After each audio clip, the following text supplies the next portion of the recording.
On today's Bible reading, we'll be going further in the book of John, chapter 18, from verse 1 to 18, and also 2 Chronicles, chapter 30 and 31. Starting with John chapter 18. After Jesus had said this prayer, he left with his disciples and went across Kidron Brook. There was a garden in that place, and Jesus and his disciples went in.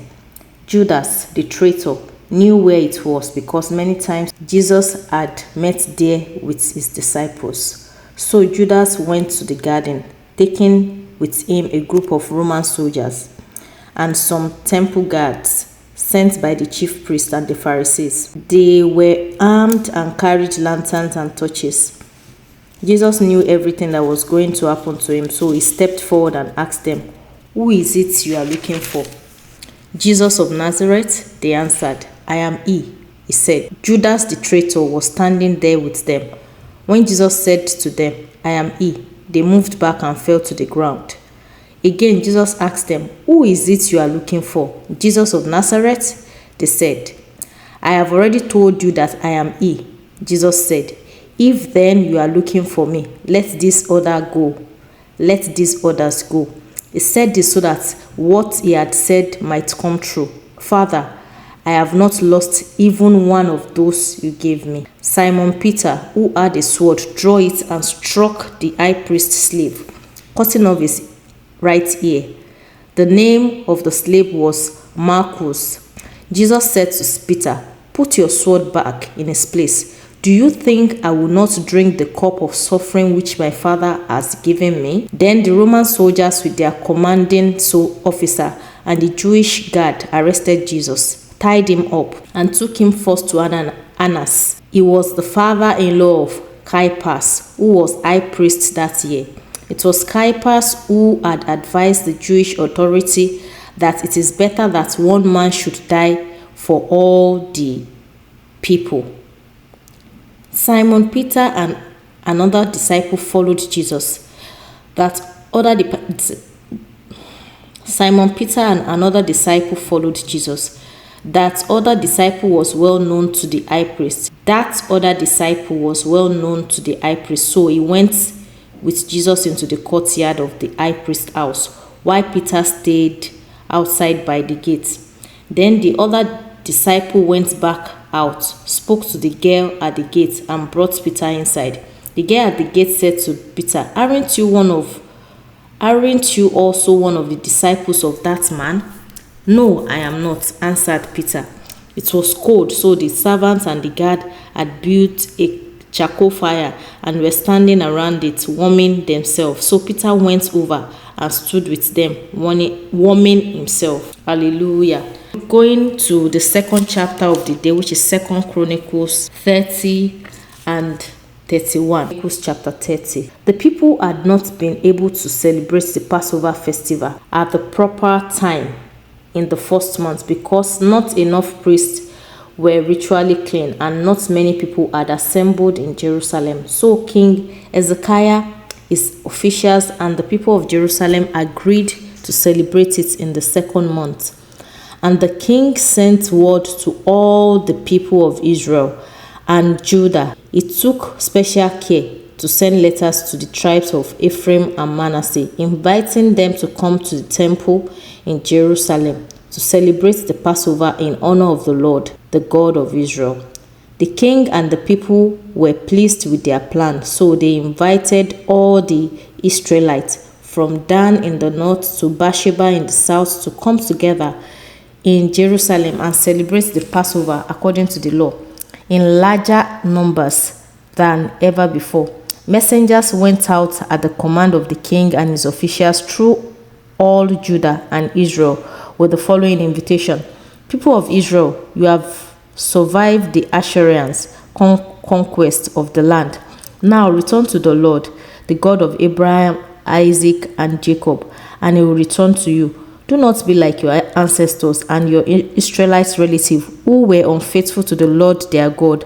As you can see, he punished them severely. Do not be stubborn as they were, but obey the Lord. Come to the temple in Jerusalem, which the Lord your God has made holy forever, and worship him so that he will no longer be angry with you.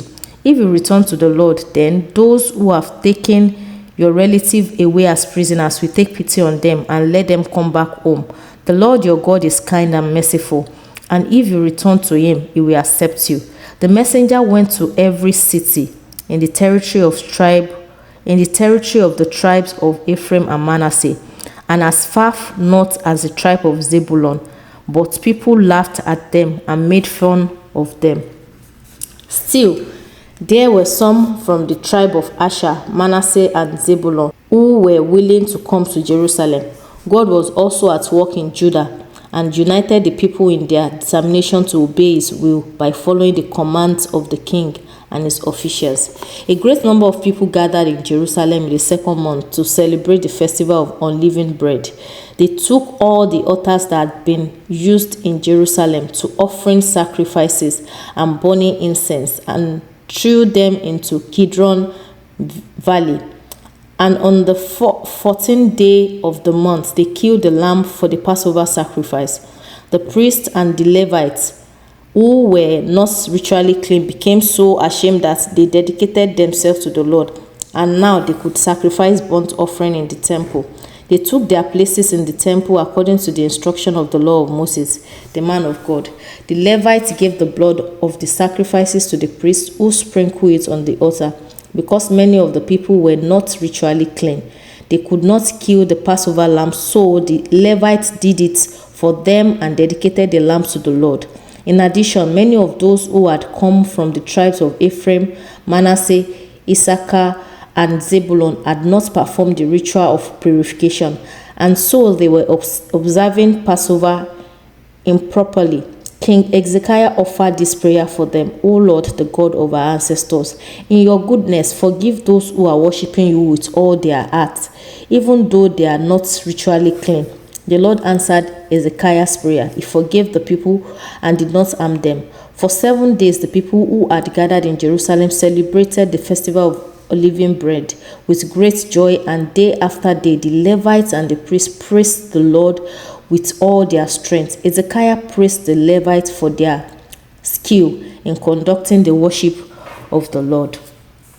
After the 7 days, during which they offered sacrifices in praise of the Lord, the God of their ancestors, they all dedicated to celebrate for another 7 days. So they celebrated with joy. King Hezekiah contributed 1,000 bulls and 7,000 sheep for the people to kill and eat, and the officials gave them another 1,000 bulls and 10,000 sheep.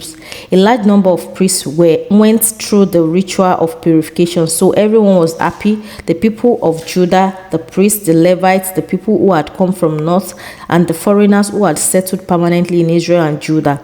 The city of Jerusalem was filled with joy because nothing like this had happened since the days of King Solomon, the son of David.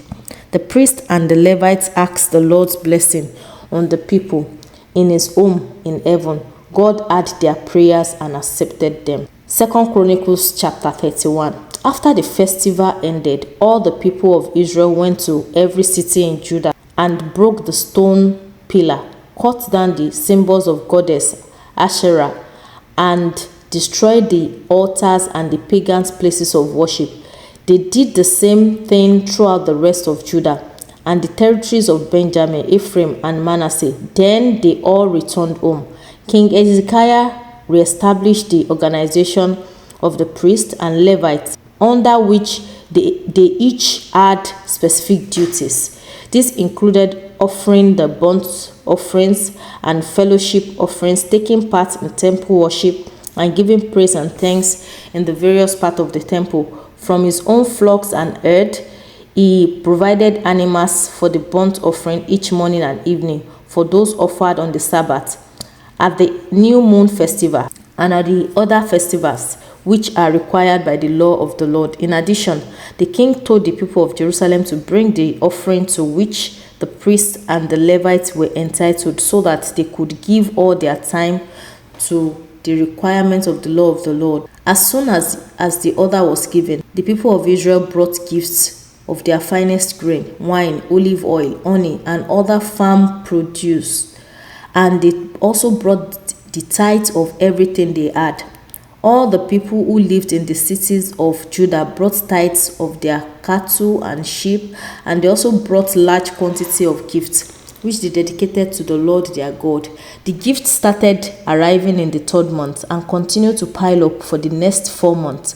When King Hezekiah and his officials saw how much had given, they praised the Lord and praised his people Israel. The king spoke to the priests and the Levites about the gifts, and Azariah the high priest, a descendant of Zadok, said to him, "Since the people started bringing their gifts to the temple, there has been enough to eat and a large surplus beside. We have all this because the Lord has blessed his people." On the king's order, they prepared storerooms in the temple area and put all the gifts and tithes in them for safekeeping. They placed the Levite named Conaniah in charge and made his brother Shemaiah his assistant. 10 Levites were assigned to work under them: Jehiel, Azaziah, Nahat, Asahel, Jerimoth, Jezabad, Eli, Ishmael, Mahat, and Benaiah. All this was done under the authority of King Hezekiah and Azariah the high priest. Korah, son of Imnah, a Levite, who was chief guard at the east gate of the temple, was in charge of receiving the gifts and offered to the Lord and of distributing them. In other cities where priests lived, he was faithfully assisted in this by other Levites: Eden, Mianamin, Jeshua, Shemiah, Amariah, and Shekaniah. They distributed the food equally to their fellow Levites according to what their duties were, and not by clan. They gave a share to all males 30 years of age or older who had daily responsibility in the temple in accordance to their position. The priests were assigned their duties by clan, and the Levites 20 years of age or older were assigned their duties by work groups. They were all registered together with their wives, children, and other dependents because they were required to be ready to perform their sacred duty at any time. Among the priests who lived in the cities assigned to Aaron's descendants or in the pasture land belonging to these cities, there were responsible men who distributed the food to all the males in the priestly families and to everyone who was on the rolls of Levite clan. Throughout all Judea, King Hezekiah did what was right and what was pleasing to the Lord his God. He was successful because everything he did for the temple or in observation of the law, he did in a spirit of complete loyalty and devotion to his God. Hallelujah. Check in caption for the summary of the Bible reading for today. See you tomorrow.